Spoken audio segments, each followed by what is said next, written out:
35 million years ago, an ancient bit of tree resin dripped onto an ant who was carrying an aphid, preserving the first evidence of what's called aphid farming. Today, you or I could walk around our gardens and find that exact same story playing out over 35 million years later. And while ants and aphids have an interesting relationship, they can sometimes be detrimental to your garden. So in this video, we're gonna look at that relationship and how to prevent ants and aphids from wrecking your produce. But first we have to ask, are too many ants in your garden actually a bad thing? I wanted to find out, so I hit up my favorite ant YouTuber of all time, Ants Canada. Hey guys, Ants Canada here. Now I know most people find ants pretty annoying, especially when spotted in the home. But the great news is, only a few species of the thousands out there are pests. The rest love the outdoors and are key to a healthy ecosystem and your garden. First, they help aerate and loosen the soil, leading to improved soil quality. Their poop makes an excellent fertilizer with a ton of nutrients for plants. Some species help with pollination of flowers, and when not farming aphids, many species will also prey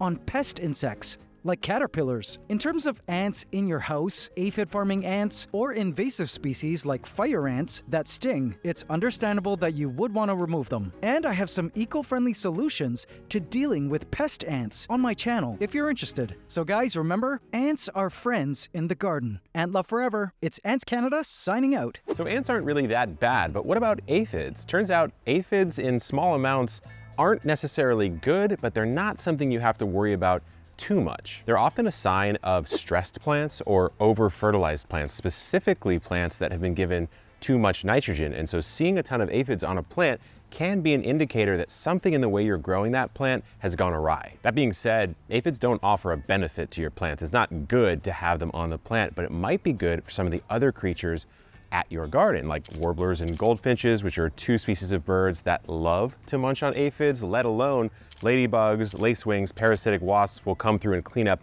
hundreds and hundreds of aphids. So having a completely aphid-free garden might also mean not having enough food for some of those beneficial insects. Ants will herd aphids like us humans herd cattle, and I mean it literally, down to the point of ants actually milking aphids. Sounds creepy, I'll tell you about that in a second. You might be wondering, okay, well, what do aphids actually get from this? There is an exchange of service between these two creatures, making this an example of a mutualistic relationship. There are two main ways that ants benefit from aphids. So first, let's look at the aphids. They'll go onto a plant like my lettuce right here, and they will kind of hang out and attach to it, and they'll eat the phloem sap, which is full of sugars, and they will then poop out their waste, which is honeydew, which is still pretty full of sugars and other things that ants want. So the ants get attracted to that, they come and use the excrement as a food source, down to the point that ants will actually tickle the bottom of aphids to incentivize them to poop out that honeydew and eat that even more. That's that milking that I was talking about. And the second way is ants will actually eat young aphids or aphids that aren't producing too much honeydew. They'll just use them as a food source. Ants that herd aphids will protect that flock. They will bat away different pests like ladybugs or parasitic wasps. If those attacks get too crazy, they will actually remove the aphids from the plant, bring them down into their nests, and put them in these little stables, which are close to the roots of the aphid's preferred plant. So they can still feed and produce that honeydew, but they are protected from other predators. They will also recognize different types of molds and disease that can attack an aphid, and they will clean out the infected aphids to keep the flock intact. So we understand the relationship between ants and aphids. When does it actually become a problem? It's when they are together in an area of your garden that you actually care about. If you see ants in a dry, non-irrigated area kind of far away, I would just let them be. We know that they have some great benefits for the garden. If you see a few aphids here and there, no ants, I might actually let them be, but I have a couple tips to get rid of aphids later on in the video.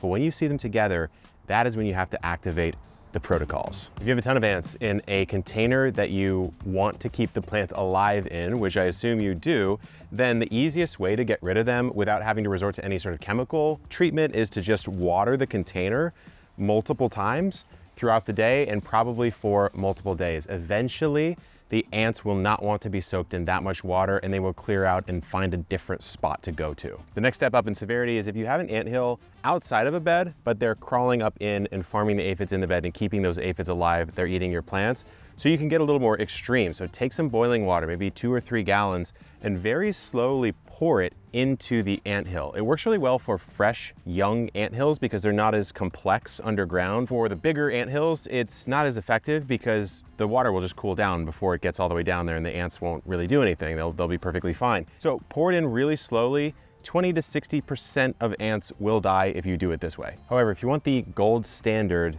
ant killing recipe that you can do at home, it's borax and sugar. Borax is a natural mineral. It's been used for over 100 years. If you mix it with sugar to form a paste-like solution, it cannot be detected by ants, but it is toxic to them. So what they will do is they will consume it. And the best part is the worker ants will bring it down into the colony, feed it to the queen, killing the queen and sort of collapsing the colony, which is great. The only thing to keep in mind here is borax can be toxic to pets and other animals. So you wanna make sure you're very careful with how you use it. The recipe is quite simple. You use 1 part of borax to either 6 parts of sugar if you want it to be a little bit more dilute, or 3 parts of sugar if you want it to be a little bit more powerful, and then just enough water to mix it into a paste. There should be no crystals left. It should be a smooth texture. Then put that on some cotton balls or a shallow dish and put it near the ant activity. If you do have pets, a simple way to prevent them from getting to it is put like a 2-liter bottle that you cut the bottom off of and just cut a couple holes in that a pet can't get through, but a ton of ants could get through. And it'll take about 3 days, but you should see that colony start to die off. So those techniques work well for ants, but what about aphids? If you have ants next to your aphids, you're gonna wanna get rid of the aphids as well.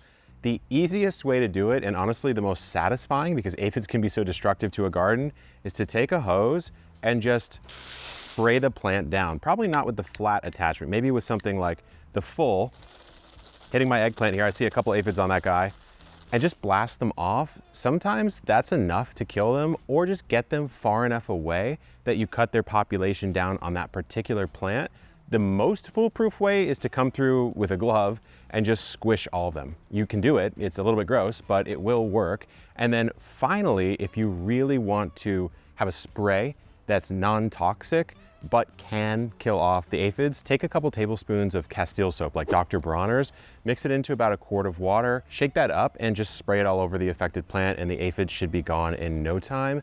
But the thing I really want to stress to you guys is that it's not a big deal to have some aphids, and it's certainly not a big deal to have innocuous ant piles here and there in the garden. It's really when they work together and start to decimate a plant that you really care about that you have to make use of some of these techniques. And if you want a full guide on aphids specifically with a lot more tips and tricks, check this video out right here. Good luck in the garden and keep on growing.